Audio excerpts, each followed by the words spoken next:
या लाडक्या बहीण योजनेच्या बाबतीमध्ये जे काही दररोज महाराष्ट्रात आम्ही ऐकत असतो त्या संदर्भातला खुलासा व्हावा म्हणून ही लक्षवेधी मांडलेली आहे।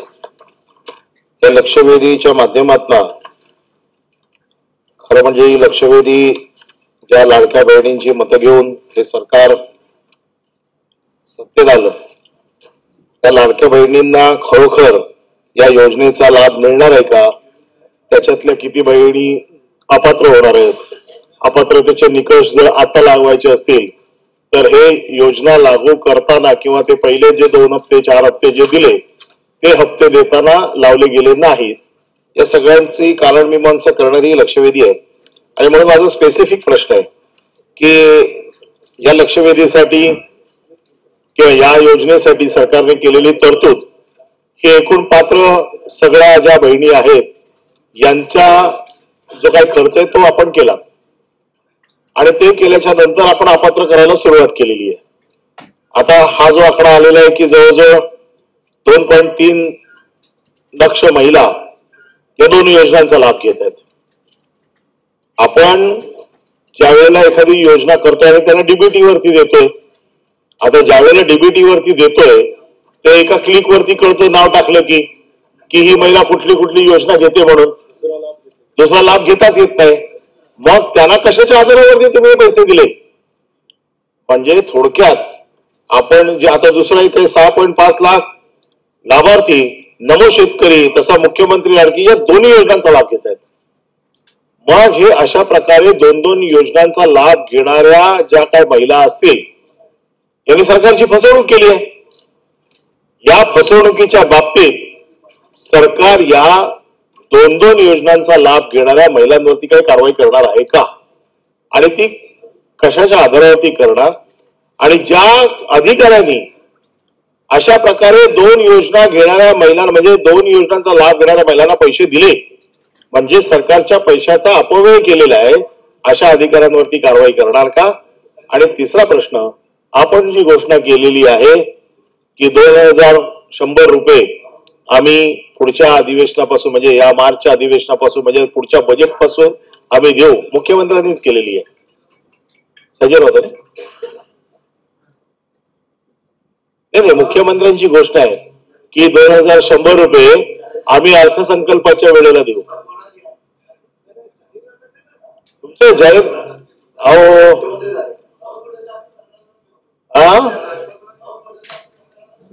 आम्ही 3000 सांगितले होते, मग किमान 2100 जे तुम्ही मान्य केले ते येणाऱ्या अर्थसंकल्पापासून आपण देणार आहात का? माझे साधे प्रश्न।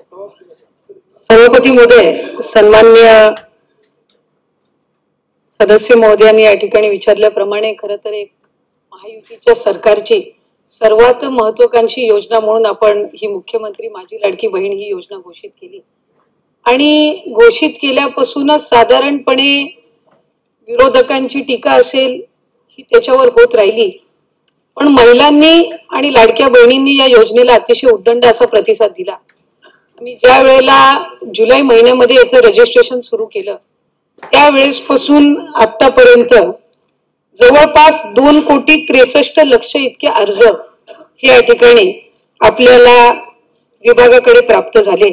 वेगवेगळ्या स्तरावर त्या ठिकाणी रजिस्ट्रेशन ऑनलाईन पद्धतीने करण्यात आलं आणि आपल्या माध्यमातून सभापती महोदय मी सन्मान्य सदस्य महोदयांनी या ठिकाणी माहिती देऊ इच्छिते की साधारणपणे स्क्रुटिनीची जी प्रक्रिया ही ऑगस्ट महिन्यामध्ये आम्ही सुरू केली, कारण 1 जुलैपासून अर्ज भरण्याची प्रक्रिया ही सुरुवात झाली आणि ऑगस्ट महिन्यामध्ये आम्ही स्क्रुटिनीची सुरुवात त्या ठिकाणी करत असताना संजय गांधी निराधार योजनेचा जो डेटा आहे जो आमच्या विभागाला त्या ठिकाणी संबंधित विभागाकडून प्राप्त झाला त्यानुसार 25 ऑगस्ट रोजी आम्हाला जवळपास 1,97,000 सुमारे इतक्या संजय गांधी निराधार योजनेमध्ये लाभ घेत असणाऱ्या भगिनींचा त्या ठिकाणी डेटा प्राप्त झाला।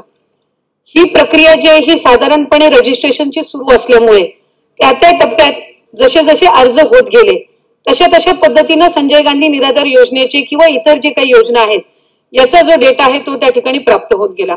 जुलै ऑगस्ट महिन्यामध्ये जितके अर्ज प्राप्त झाले त्यानुसार साधारणपणे हे 1,96,000 का 1,97,000 इतका डेटा प्राप्त झाला.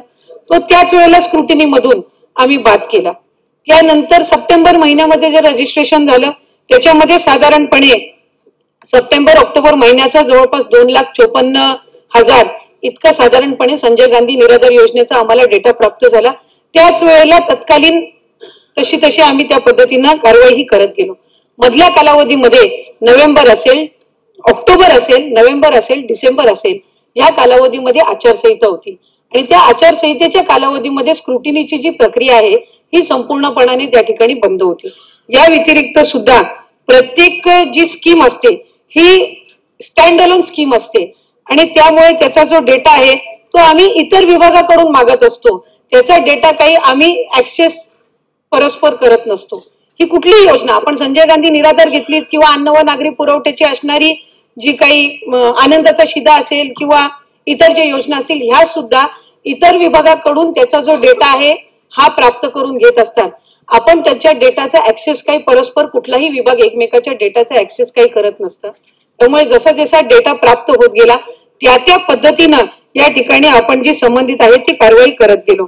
मला आपल्या सभापती महोदय आपल्या माध्यमातून सभागृहातील सदस्यांना सुद्धा या संदर्भातली माहिती द्यायची आहे की लाडक्या बहिणीचा जो GI आपण जुलै महिन्यामध्ये आणि ऑगस्ट महिन्यामध्ये जो काही शासन निर्णय आपण निर्गमित केला त्यात एकाही निकषामध्ये आम्ही आत्ताही निवडणूक झाल्यानंतरही बदल केलेले नाहीत.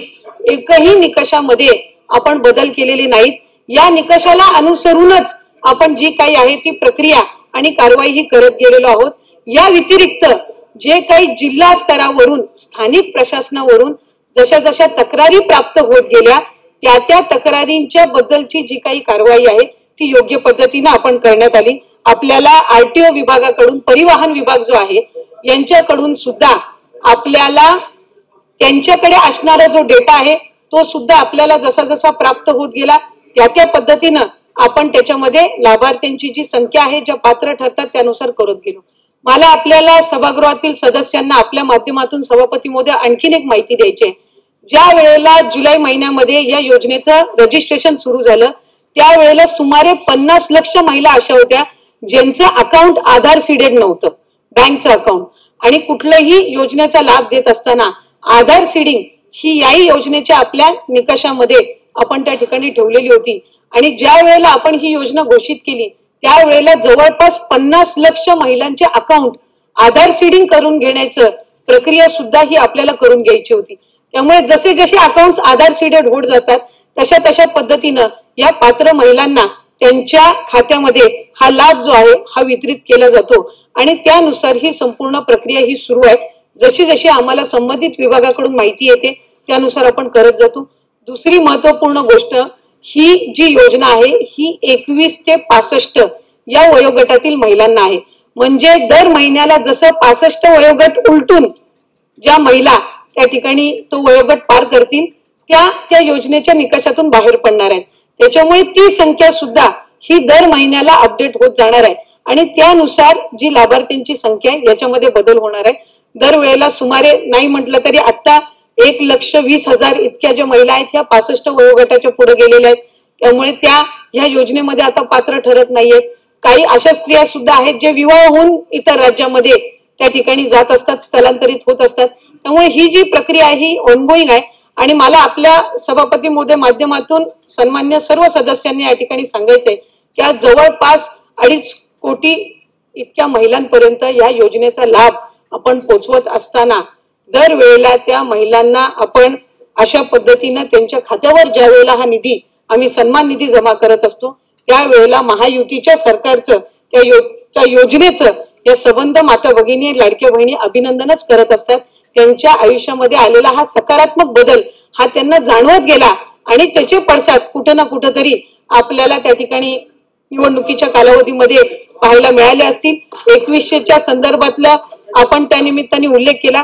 राज्याचे मुख्यमंत्री देवेंद्रजी फडणवीस साहेबांनी येत्या अधिवेशनाच्या कालावधीमध्ये किंवा अर्थसंकल्पामध्ये आपण 2100 घोषित करू अशा पद्धतीचं कुठेही त्या ठिकाणी वक्तव्य हे केलेलं नाही. राज्याची संबंध एखादी योजना ज्या वेळेला आपण जाहीर करत असतो त्यावेळेला ती योजना जाहीर करत असताना इतर 100% देणार ना. जाहीरनामा हा 5 वर्षासाठी असतो. या अर्थसंकल्पामध्ये 2100 करणार अशा पद्धतीचं वक्तव्य हे कुठेही केलेलं नाही. 5 वर्षासाठी हा जाहीरनामा जाहीर केला जातो आणि योग्य पद्धतीनं त्या संदर्भातलाही प्रस्ताव विभाग म्हणून ज्या वेळेला शासन असेल, मुख्यमंत्री महोदय, दोन्ही उपमुख्यमंत्री महोदय, मंत्रिमंडळ ज्या वेळेला त्या संदर्भातलं सूचित करेल, निर्णय करेल, त्यावेळेला विभाग म्हणून आम्ही तशा पद्धतीचा प्रस्ताव जो आहे हा शासनासमोर ठेवण्यात येईल. माझी लाडकी बहीण ही योजना ही जाहीर केल्यापासूनच कुठं ना कुठंतरी विरोधकांकडून त्याच्यावर टीका होत होती. मंत्री महोदय, महाजन साहेब खाली बसा. महाजन साहेब, अहो महाजन साहेब,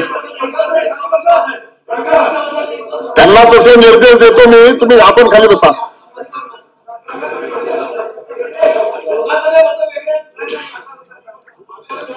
मंत्री महोदय, ही योजना जी आहे ती लाडक्या बहिणींची सर्वात आवडती आणि लाडकी योजना ठरली आणि म्हणून कुठं ना कुठंतरी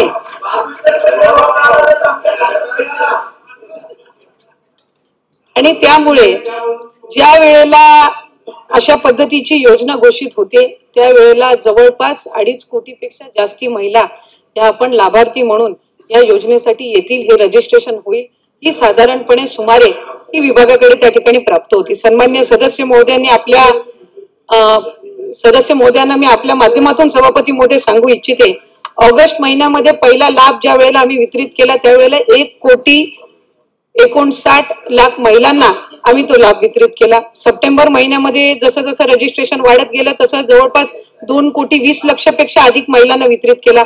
ऑक्टोबर महिन्यामध्ये 2,33,00,000 इतक्या महिलांना आपण लाभ वितरित केला आणि नोव्हेंबर मध्ये निवडणुका झाल्यानंतर डिसेंबर महिन्यामध्ये 2,45,00,000 महिलांना आपण लाभ वितरित केला. म्हणजे आपण कुठेही संख्या ही त्या ठिकाणी कमी केलेली नाही आणि फेब्रुवारी महिन्याचा आणि मार्च महिन्याचा एकत्रितपणाने लाभ आपण 8 मार्च रोजी ज्या वेळेला वितरित करणार आहोत त्यावेळेला 2,52,00,000 महिलांना आम्ही या ठिकाणी या योजनेचा लाभ जो आहे तो डीबीटीच्या माध्यमातून पोहोचवण्याचा जो प्रयत्न आहे तो यशस्वी त्या ठिकाणी करणार आहोत.